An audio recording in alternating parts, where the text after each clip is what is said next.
I never thought my quiet mountain retreat would become the center of a battle that would test my patience, my resolve, and even my understanding of how far entitlement could go. But life has a strange way of showing you that peace is often only as secure as the people who live near it.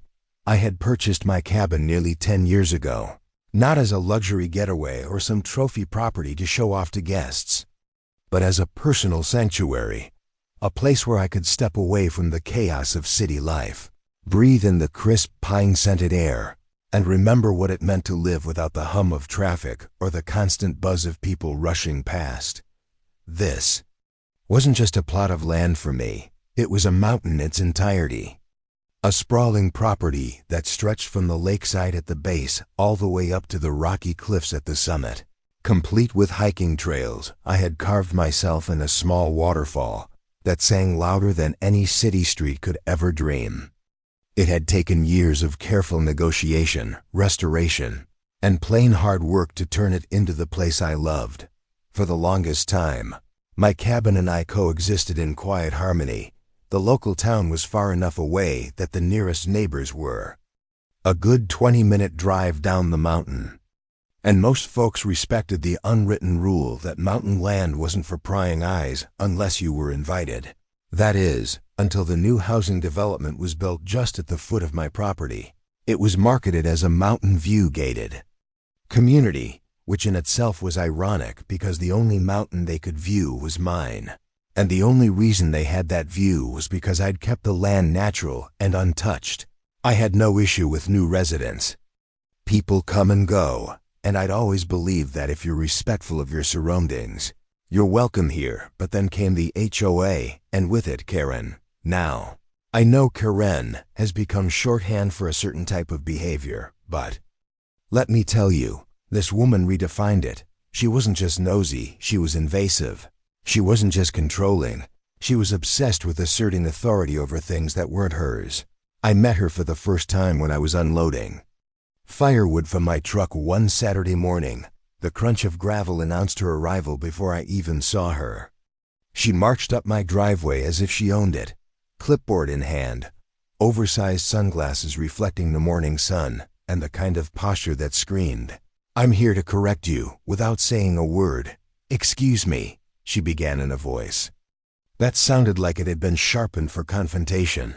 "Are you the owner of this cabin?" I nodded slowly, wondering where this was going.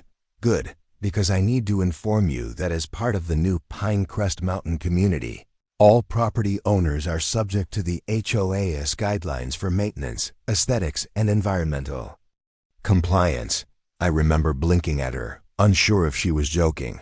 "You mean your community down the hill?" I asked. She gave a tight smile. "Yes, but this entire area is now under our jurisdiction." That was my first red flag, and my first mistake was assuming this conversation would be brief. I calmly explained that my property was not part of their development, that I owned the land outright, and that my title deed extended to the entire mountain. She stared at me as if I had just claimed ownership of the moon, then smirked in a way that suggested she wasn't going to let facts get in the way of her mission. "We'll see about that," she said before turning sharply on her heel and heading back to her car. That was the first of many encounters. Over the next few weeks, her visits became more frequent. Sometimes she'd stop me to comment on the unsightly woodpile near my shed. Other times she'd mention that my cabin's natural wood stain clashed with the community's preferred palette. I ignored most of it, figuring she'd get bored eventually. But Kerwin wasn't the type to get bored. She was the type to escalate. And escalate she did. One afternoon in early autumn, I was down by the lake clearing some fallen branches when I noticed flashing lights through the trees. My stomach sank, not because I thought I'd done anything wrong, but because I had a sinking suspicion about who might have caused them to appear. Sure enough, when I made my way back up the hill, there were 2 sheriff's deputies standing at the edge of my driveway. And Karen was there too, arms folded, looking like she'd just delivered the final blow in a chess match. "Sir," one of the deputies began, "we received a call about a possible trespassing situation here." I raised an eyebrow. "Trespassing? On my own land?" The deputy glanced at Karen, who stepped forward. "This cabin is on HOA managed property, and this man refuses to comply with our guidelines. He has no legal right to occupy it." I don't know what amused me more, the fact that she was making this claim in front of armed officers, or that she truly believed saying it out loud would make it true. I reached into my pocket and pulled out my phone, quickly bringing up a PDF of my deed, complete with the property lines highlighted in bold. I handed it to the deputy, who looked it over before nodding. "Ma'am," he said, turning to Karen, "this property is clearly outside your jurisdiction, and the owner has full rights to be here." Karen's face tightened. The way someone's does when they've lost but aren't ready to admit it. She mumbled something about checking with legal and stormed off. You'd think that would have been the end of it, but if you've ever dealt with someone like Karen, you know that logic and proof don't deter them, they just fuel them. The following week, I found an envelope taped to my cabin door. Inside was a printed notice from the HOA citing me for various violations, including unauthorized structures, my tool shed, improper landscaping, my wildflower meadow, and non-compliant signage, a wooden plaque I'd carved with the cabin's name. I laughed at first, but that laughter faded when I realized this wasn't just about harassment anymore. She was trying to create a paper trail, one she could potentially use to involve lawyers or push some sort of legal action. At that point, I decided to stop playing defense and start documenting everything. I set up trail cameras on the property, not because I was afraid of intruders, but because I wanted a record of every time she stepped foot onto my land without permission. I also began keeping a log of every interaction, noting dates, times, and her exact words. This wasn't about revenge.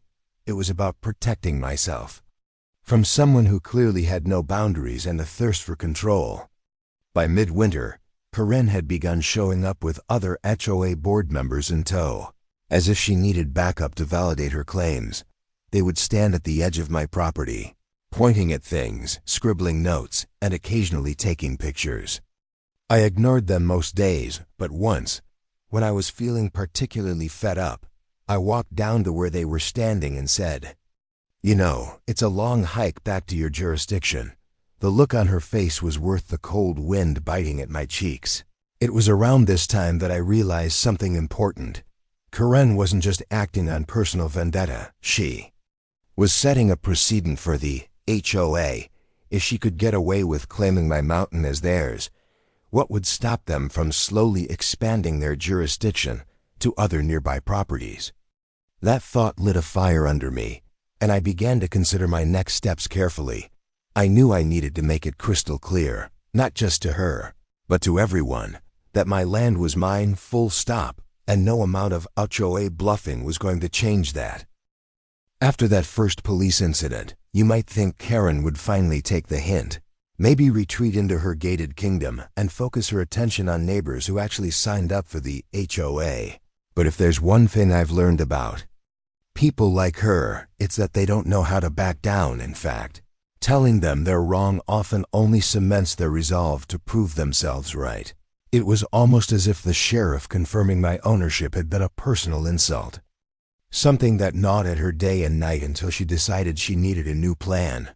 Unfortunately for me, that new plan involved escalating from mere visits and violations taped to my door to something far more intrusive. It started small, the kind of thing you'd miss if you weren't paying close attention. I'd go down to the lake for a few hours of fishing, come back, and notice my tool shed door wasn't quite closed the way I'd left it. Or I'd find footprints on the hiking trail leading up to my cabin that didn't match the boots I wore. My first instinct was that maybe it was a stray hiker or some curious local kids wandering too far from the development below. But the more I noticed, the more it felt deliberate, like someone was making a point to poke around. That's when I checked the trail camera footage, and sure enough, there she was, Karen in her bright red coat, the same one she wore like a badge of self-importance, walking confidently up my path with a clipboard in one hand and a measuring tape in the other. She wasn't just trespassing. She was surveying. The sight of her pacing out distances near my cabin made my blood boil. Not because I thought she could use that information in any legal way, but because it was such an arrogant move. She knew she had no right to be here, yet she was acting as though my land was simply unclaimed territory waiting for her to assert dominance over. I printed still shots from the footage and added them to my growing folder of evidence. It wasn't that I planned to use it right away, but I had a feeling this was going to get worse before it got better. Sure enough, a week later, I came home from a supply run in town to find a large wooden stake hammered into the ground near my driveway. Attached to it was a laminated notice of pending review from the Pine Crest HOA, stating that my occupancy was under investigation for non-compliance with community standards. I couldn't help but laugh. The audacity was almost admirable. Almost. I pulled the stake out of the ground, tossed it in my shed, and made a note of the date in my log. Later that evening, as the sun dipped behind the ridge and the sky turned a bruised shade of purple, I saw headlights creeping up the mountain road. It was her again. But this time, she wasn't alone.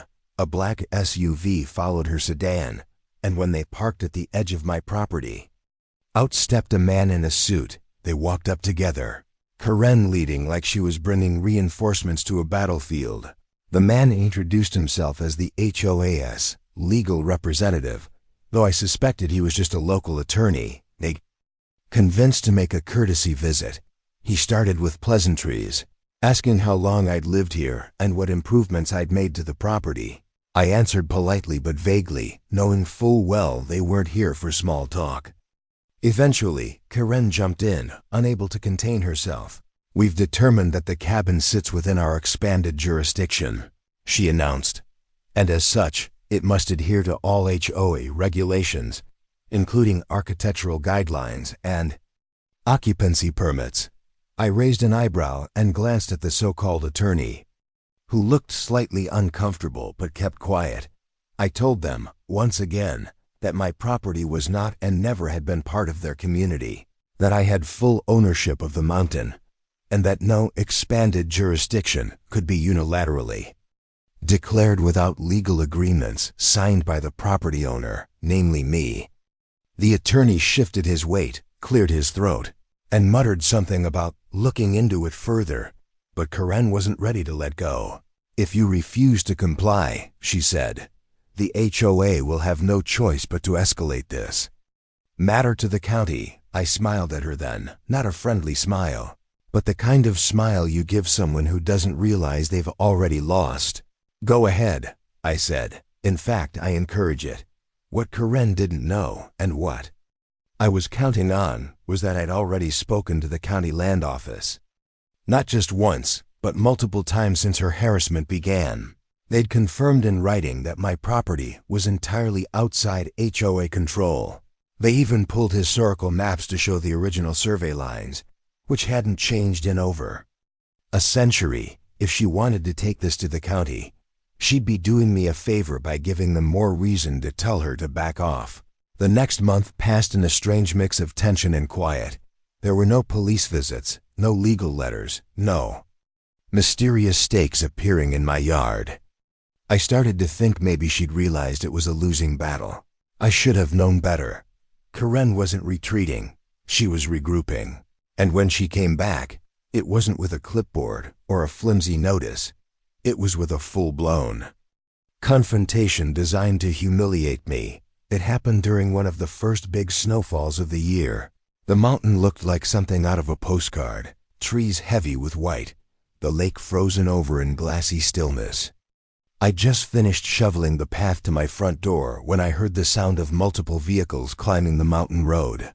Not just cars, trucks, with the deep rumble of engines working hard against the incline. By the time I saw them through the trees, I counted 3. Karen's sedan, the same black SUV from before, and a county maintenance truck. My heart sank a little at that last one. They all piled out like they were arriving for some kind of inspection party. Karen, beaming like she'd finally cornered her prey, The man from the SUV this time, carrying an official-looking briefcase, introduced himself as a county zoning officer. Apparently, the HOA had filed a complaint claiming my cabin violated several building codes and environmental restrictions. "We're just here to verify the facts," he said. His tone neutral, but his eyes scanning my property with the curiosity of someone wondering why they'd been dragged up a mountain in a snowstorm. I invited them in, not because I had to, but because I wanted them to see for themselves. The cabin was sturdy, well-maintained, and entirely up to code, something I'd made sure of when I renovated it years ago. The zoning officer took measurements, checked my permits, and even complimented the way I'd reinforced the roof for heavy snow. By the time he was done, his expression had shifted from official detachment to mild annoyance, and it wasn't at me. He turned to Karen and said, "Everything here is in full compliance. There's nothing we can enforce." Karen's face was a study in frustration. Lips pressed so tight they almost disappeared. When they finally left, I watched from the window as she gestured wildly at the officer, clearly trying to salvage something from the visit. But as the vehicles pulled away, I knew it was over. At least this particular chapter. The bigger war wasn't finished, not by a long shot. But I'd won this battle, and the snow-covered silence that followed felt like my mountain itself was on my side. Still, I couldn't shake the feeling that she wasn't done. People like Karen don't accept defeat. They reinterpret it, twist it, and convince themselves it was just a temporary setback. I knew I had to be ready, and I also knew that the next time she came for me, I wasn't going to settle for just defending myself. No, the next time I was going to make sure she thought twice before ever setting foot on my land again. By the time January rolled in, the snow on the mountain was deep enough to muffle even the crunch of my boots, and the cabin felt like a world unto itself. The fire crackled in the stone hearth each night, casting flickering shadows against the wooden walls. Outside, the pines stood tall under their white burdens, and the lake was frozen solid, creating a mirror for the winter sky. You'd think this kind of isolation would keep trouble at bay, that someone like Karen would be too busy complaining about unshoveled sidewalks in her HOA kingdom to bother hiking up here. But that would be underestimating both her determination and her audacity. After the county inspection fiasco, I had expected her to retreat, to lick her wounds in private and maybe focus her attention on some poor neighbor who planted the wrong color of flowers. But instead, she went quiet, and that worried me more than her confrontations. With Karen, silence wasn't surrender. It was strategy. She was the type to pull back, gather her allies, and come back with something bigger. And I was right. It happened on a Monday morning. One of those brittle cold days when the air feels like glass in your lungs. I had been outside, splitting firewood, enjoying the rhythmic swing of the axe and the satisfying crack of the logs, when I heard the distant hum of an engine climbing the road. I stopped, leaning on the handle, and listened. The sound grew louder, deeper, and soon enough, a convoy of vehicles appeared, not just Karen's familiar sedan this time, but a white pickup with a company logo I didn't recognize, and a second SUV carrying what looked like security personnel. My gut tightened. This wasn't a casual visit. This was a production. They pulled up just far enough to block the road to my cabin, and out stepped Karen in a full-length fur-trimmed coat, her breath visible in the freezing air. Behind her came two men in reflective vests from the white pickup, carrying clipboards and measuring equipment. The SUV doors opened to reveal two uniformed private security guards, not police, but close enough in appearance to send an intimidating message. I set down my axe, wiped my gloves on my jacket, and walked toward them. Karen wasted no time. "We're here today to conduct an environmental compliance assessment," she announced, her voice carrying that smug authority she seemed to think was as binding as law. I raised an eyebrow. "Environmental compliance? On my private property?" She nodded. "Yes. We've received reports that your activities here, including woodcutting and trail maintenance, may be damaging the local ecosystem. As a result, the HOA has contracted an independent firm to evaluate the site. I almost laughed right there, but instead I gestured toward the tree line. You mean the ecosystem I've been maintaining for 10 years? The one that's healthier now than when I bought this land? She ignored the jab and waved the two contractors forward, as if my lack of consent didn't matter. That was when I stepped directly in front of them, planting my boots in the snow. This is private property, I said slowly, and you are trespassing. You don't have permission to step 1 foot further. Corinne's lips curled into that infuriating half-smile. We're within our rights to inspect, she said, and if you refuse, we'll document your non-cooperation for the record. That was her game, not to find actual violations, but to create a paper trail that painted me as uncooperative. The problem for her was that I'd already been anticipating a move like this. I pulled my phone from my pocket, tapped the screen, and within seconds, the sound of a call connected. The sheriff's department knew me by now. And when I explained that I had uninvited individuals on my property refusing to leave, they promised to send a deputy right away. The arrival of the deputy, the same one from the first incident months ago, changed the tone immediately.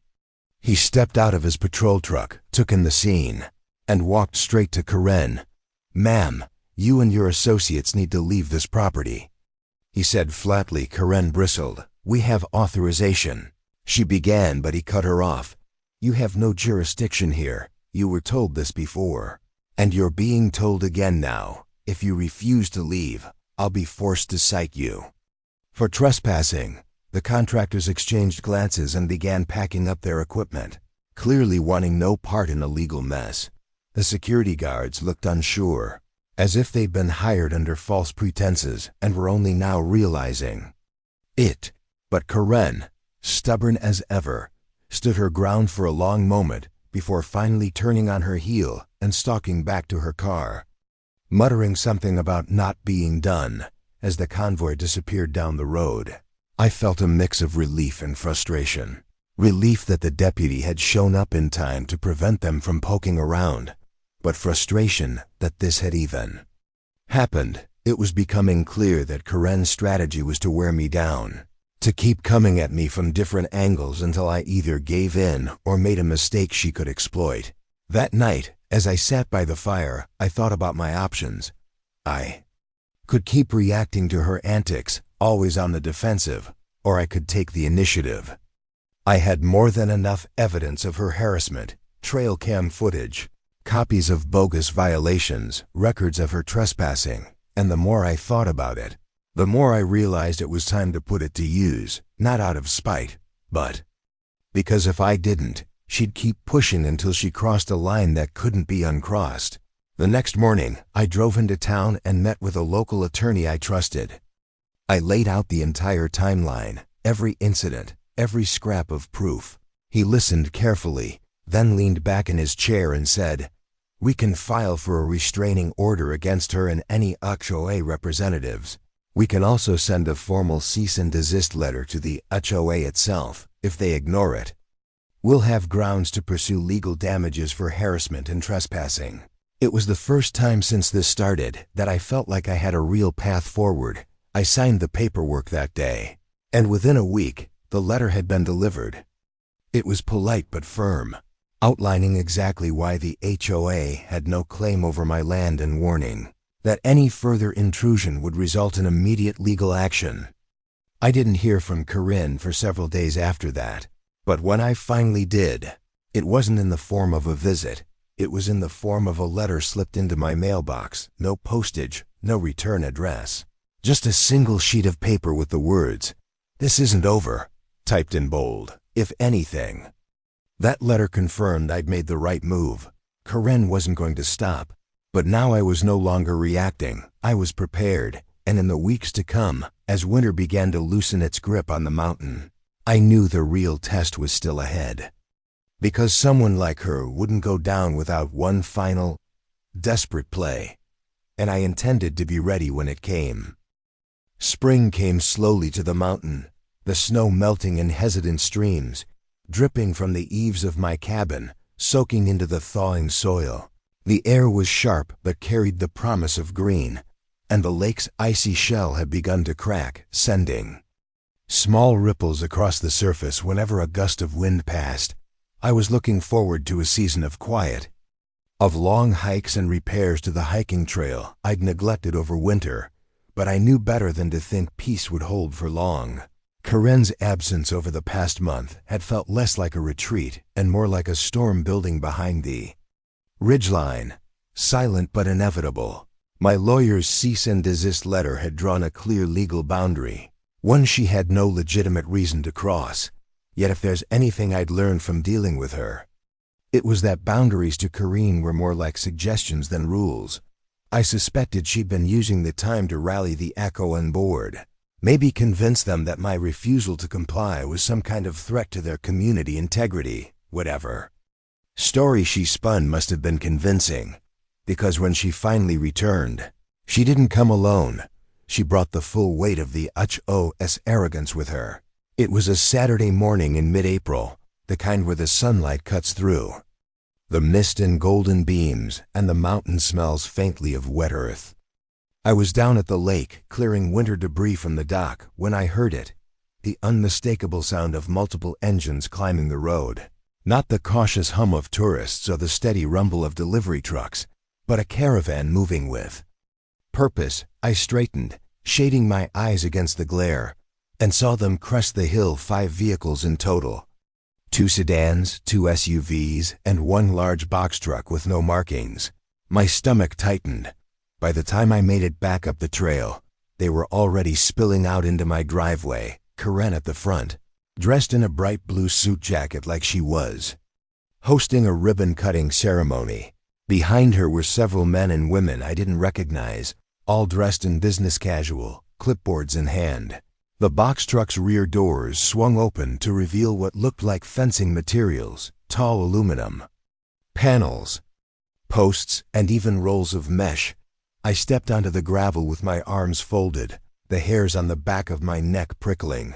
"Good morning," Corinne called, her voice carrying that performative cheeriness that always preceded something outrageous. "We're here to begin installation of the community perimeter fence. Your property will be the northern anchor point." I blinked at her, certain I'd misheard. "You're here to do what?" She smiled wider. "The HOA board has voted to expand the community boundary for safety and environmental control. Your land will now be integrated into the Pinecrest Mountain community, and as such, it will be enclosed for uniformity and protection." I couldn't help but laugh, though it came out more like disbelief than humor. "Corinne, you can't just vote to take over my property," I said. "This isn't a park you can annex. It's my privately owned land, and you have no legal right to be here, let alone start building anything." She glanced over her shoulder at the men unloading fence posts, then back at me. "We're doing this for the good of the mountain," she said. "You should be thanking us, not resisting." The sheer audacity was almost breathtaking. But what concerned me more was that these people seemed to believe her. They were already unloading tools, marking lines in the dirt, acting like my cabin and the acres around it had somehow become theirs overnight. I stepped directly into their path, raising my voice so it carried over the clanging of metal. "Everyone stop what you're doing. You are trespassing on private property. If you don't leave immediately, I will call the sheriff." Corinne's smile didn't falter, but her tone sharpened. "If you call them, you'll only be making this harder for yourself. Once the fence is up, you'll have the protection and amenities of the community, and you'll be expected to contribute dues like everyone else. This is going to happen whether you cooperate or not." It was then I realized her strategy overwhelmed me with manpower and momentum. Create a physical change before I could stop it, so that undoing it would require time, money, and legal effort. But she'd underestimated how ready I was for this. Without breaking eye contact, I pulled out my phone and hit the speed dial for the sheriff's department. My voice was calm but firm as I explained the situation. Unauthorized construction, multiple vehicles, materials being unloaded. The dispatcher assured me a unit was already nearby. and within 10 minutes, the sound of sirens echoed through the trees. When the patrol truck rolled up, the deputy who stepped out wasn't one I knew, but he had the same no-nonsense stance as the others I'd dealt with. He took in the scene, the materials, the workers, the smug woman in blue, and walked straight over. "Whose property is this?" he asked. "Mine," I said, handing him a copy of my deed I'd begun carrying for exactly this reason. He glanced at it, nodded, and turned to Karen. "Ma'am, you and your crew need to leave immediately. You have no legal right to perform work on this property, and if you refuse, you can be arrested for trespassing and destruction of private property." For the first time that morning, Karen's confidence cracked. "This is a misunderstanding," she began. But the deputy held up a hand. "No, it's not. You were warned before." "I'm not going to warn you again." The workers hesitated, looking between us, then slowly began loading the materials back into the truck. The tension in the air was thick, and I could see Karen's hands clenched into fists at her sides. As they left, the deputy pulled me aside. "You might want to consider pressing charges," he said. "People like this, if you don't make it official, they'll just keep pushing." I told him I was already working with a lawyer, and he nodded before heading back to his truck. The sound of the engines fading down the road was like a weight lifting from my chest, but I knew it was temporary. Karen had just tried her boldest move yet, and having failed, she'd be even more desperate. That night I sat on the porch with a mug of coffee, staring out at the dark silhouette of the mountain. The stars were bright, the air still, and yet I felt the hum of coming conflict. Karen wasn't done, not by a long shot. She had tried legal intimidation, environmental accusations, and now physical encroachment. Each time she'd failed, but each time she came back with something bigger. I couldn't predict exactly what her next move would be, but I knew it would be loud, public, and designed to paint me as the villain. So I decided to flip the script. I called my lawyer first thing the next morning and told him I was ready to take this beyond a private dispute. We discussed filing not only for a permanent restraining order, but also for damages. Given the repeated trespassing, attempted property seizure, and harassment, the more we talked, the clearer it became. This wasn't just about defending my land anymore. It was about sending a message that people like Karen, and HOAs like hers, couldn't bully their way into taking what wasn't theirs. The paperwork was filed within the week, and soon enough, the official notice was served to both Karine and the HOA board. I could only imagine the meeting they must have had after that. The shocked faces, the indignant speeches, the frantic scrambling for a new tactic, and somewhere deep down, I knew the final confrontation was coming, one that would decide this once and for all, and I was more than ready to see it through. By the time the next weekend rolled around, word had already spread throughout the nearby towns about the HOA war that had erupted on the slopes of my mountain. It wasn't just a matter of nosy neighbors and overreaching HOA board members anymore. Now the situation had drawn the attention of hikers, local news reporters, and even a few curious real estate agents who wanted to see if the rumors about a cabin fortress on private mountain land were true. I woke up that Saturday morning to the sound of tires crunching on gravel far down the path, not the slow roll of one car, but the rapid arrival of several. And from the sound, they weren't here to go birdwatching. My coffee mug was still half full when I stepped outside onto my porch, the air crisp with the scent of pine. My loyal dog, Bandit, perked his ears and gave a low growl, a sure sign that whatever was coming up that road wasn't going to be pleasant. Sure enough, within minutes, a convoy of SUVs appeared, and at the front of the pack was none other than HOA President Karen herself, perched in the passenger seat like a queen being chauffeured to a battlefield. Karen climbed out before the dust had even settled, dressed in her usual businesslike attire that looked utterly out of place on a mountain trail. She was flanked by two men in matching blazers, both carrying clipboards like they were some kind of official inspectors. Behind them, the rest of the cars unloaded more HOA board members, and to my surprise, A handful of people I'd never seen before. Possibly curious homeowners from down in the valley. Karen didn't waste time on pleasantries. "We're here for an inspection of the property," she announced loudly, as if trying to make sure everyone within a half-mile radius heard her. "Your so-called ownership of this mountain has been called into question, and we are exercising our right to ensure compliance with community standards." I leaned against the railing, calm but firm. "First of all, Karen, there is no community here for you to enforce rules over," I said. "This mountain and the cabin on it are entirely private property, not under your HOA's jurisdiction, not part of your subdivision, not part of anything but my deed and my hard work." Karen shot me a smile that was anything but friendly. "You may think you can play lone wolf up here, but the county records show that your driveway runs through a shared access road, and that gives us leverage. If your property isn't compliant, we can make it very difficult for you to reach it." The way she said leverage made it sound less like a legal term and more like a threat. The people behind her shifted uncomfortably, as if realizing they might be witnessing something that could escalate fast. I took a slow breath. "Karen, I've been more than patient with your antics, but today's the day we settle this once and for all." I walked down the steps and closed the distance between us, stopping just short of her personal space. "You've been trespassing, you've been harassing me, and you've been trying to enforce rules that don't exist on land you don't own.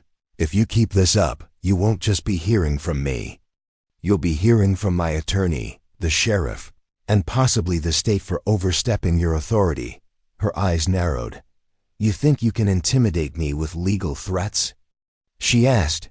"I've dealt with people like you before, loners who think they're above the rules.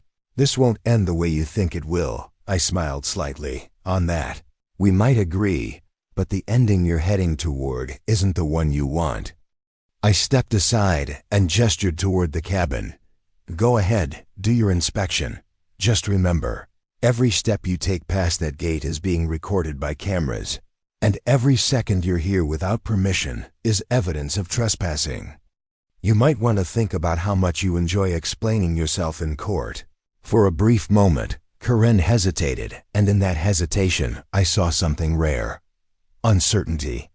The two men with clipboards exchanged a glance, then one of them cleared his throat. "Mrs. Karen, perhaps we should review the legal documents before." But Karen cut him off sharply. "We're proceeding," she snapped. Her entourage followed her reluctantly as she strode toward the gate. But before they could step onto the path, the crunch of new tires echoed from the opposite direction. This time, the vehicle was unmistakably official: a white county sheriff's SUV with the emblem on the side. The deputy who stepped out was one I knew well, Deputy Ramirez, a man who'd grown up in the area and knew the mountains like the back of his hand. He took one look at Karen's group and then at me. "Morning, folks," he said evenly. "We've had some calls about a dispute up here. Thought I'd swing by before it turned into something bigger." Karen immediately launched into her version of events, painting herself as the guardian of community standards and me as a rogue property owner endangering the neighborhood. She threw in everything from illegal structures to unauthorized land use and even possible environmental violations. Ramirez listened politely, then turned to me. "Is any of this true?" I shook my head. "No, deputy, this is all private property.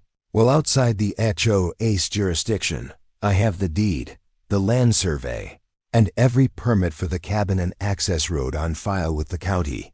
What's happening here is repeated harassment and trespassing by the HOA president and her associates." Ramirez looked between us for a long moment, then pulled out his notepad. "All right, here's what's going to happen. I'm going to review the property line records with the county office this afternoon. Until then, nobody, and I mean nobody, sets foot past that gate unless they have written permission from the owner." He glanced at Karen. "That includes you and your group." "Ma'am," Karen's jaw dropped. "You can't keep us out." She protested. "We have rights." Ramirez's tone didn't change. "Not here, you don't. This is private land." If you step past that gate without permission, it's trespassing, and I will take appropriate action." The silence that followed was almost satisfying. Karen's face flushed red. But she turned sharply on her heel and motioned for her group to retreat. The convoy of SUVs backed down the gravel road one by one, and soon the only sound left was the wind moving through the pines. When Ramirez and I were alone, he gave me a small smile. "You've got yourself quite the fan club," he said. I laughed. "Yeah, but they're not getting an autograph anytime soon." We both knew the fight wasn't over. People like Karen didn't just walk away after being told no.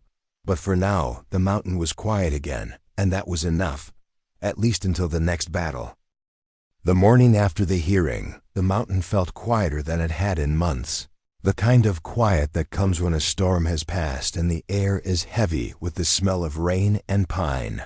I stood on the porch of my cabin, coffee in hand, looking out over the valley that stretched for miles. The rising sun spilling gold across the treetops and casting long shadows that danced like living things. It wasn't just a beautiful morning, it was a morning I had earned. Every ray of sunlight felt like a badge of honor, a reminder of the battles I'd fought and the truth that had finally been recognized. The HOA had once been a constant thorn in my side was no more, dissolved by court order, their accounts drained by restitution payments to the very people they'd wronged. And Karen, the self-proclaimed queen of the mountain, was facing charges for harassment, falsifying complaints, and misuse of HOA funds. The news had spread quickly through the nearby towns, and even local radio stations picked up the story, painting her not as a victim, but as the orchestrator of one of the most outrageous HOA overreaches anyone had heard of in years. Neighbors who had once been too afraid to speak up began stopping by to thank me, some bringing homemade bread, others offering to help with repairs or simply shake my hand. They told me they had watched the whole ordeal unfold, but feared the retaliation they might face if they sided with me too openly.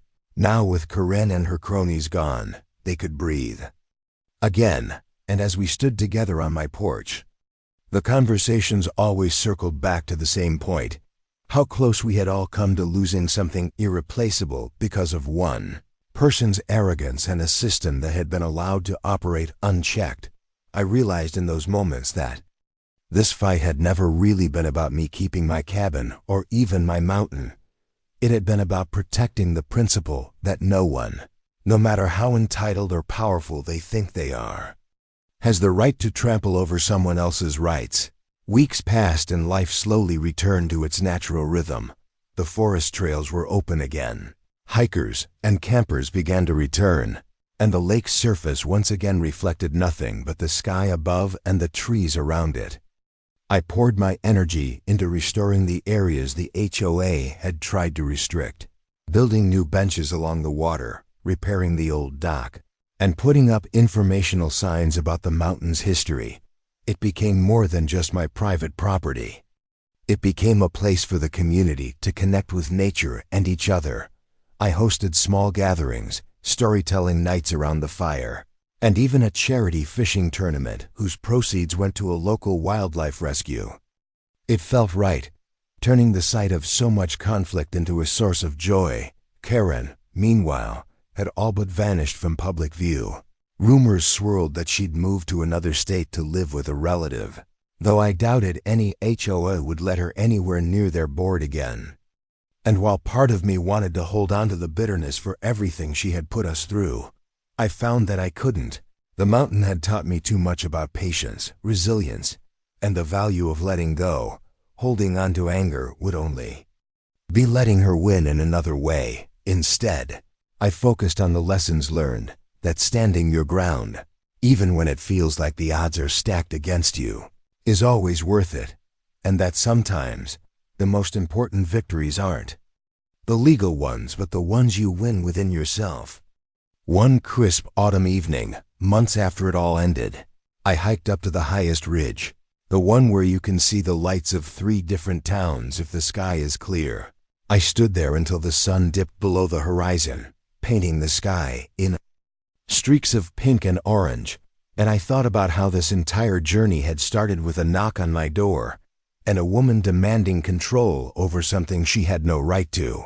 I thought about the sleepless nights, the court battles, the police visits, and the constant pressure to just give in, and I smiled, because I hadn't given in.